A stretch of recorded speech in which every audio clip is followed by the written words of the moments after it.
സരോജ് കുമാർ ആ മോഹൻലാലിനെ കളിയാക്കാൻ ഇറങ്ങിയതൊക്കെയാണ് പറയുന്നത്. അതിനകത്തൊരു വാസ്തവമുണ്ടോ? മോഹൻലാലിന് മാത്രമല്ല, ബാക്കി കുറെ മമ്മൂട്ടിയുണ്ട്. പ്രധാനമായിട്ട് മമ്മൂട്ടിയാണ്. നീ അപ്പൊ അങ്ങനെ ചെയ്തത് നന്നായി. ഇല്ലെങ്കിൽ ഈ കേസിൽ ഞാൻ ഒറ്റപ്പെട്ടതാണ്. മഴയത്ത് മുംബൈ എന്ന് പറയുന്ന പടം ഇറങ്ങിയ സമയം അതേ ദിവസം തന്നെയാണ് സ്ഫടികം എന്ന് പറയുന്ന പടം ഇറങ്ങിയത്.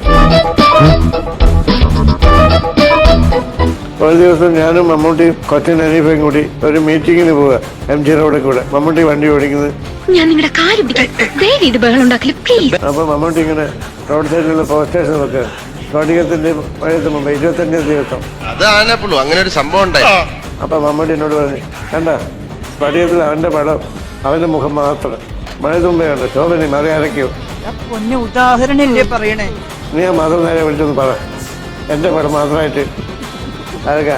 അപ്പൊ അതാണ് ഞാൻ ഇപ്പൊ ഉദയനാട് താരത്തിൽ ഞാൻ പറയുന്നത്, എന്റെ മുഖം എന്റെ ഫുൾ ഫിഗർ. അതൊക്കെ മമ്മൂട്ടിയാണ്. മമ്മൂട്ടിയുടെ ആഗ്രഹമാണ് ഞാനത് എന്റെ അത് പറഞ്ഞത്. പറച്ചില്ല, അത് എന്ത് ചെയ്യാൻ പറ്റും.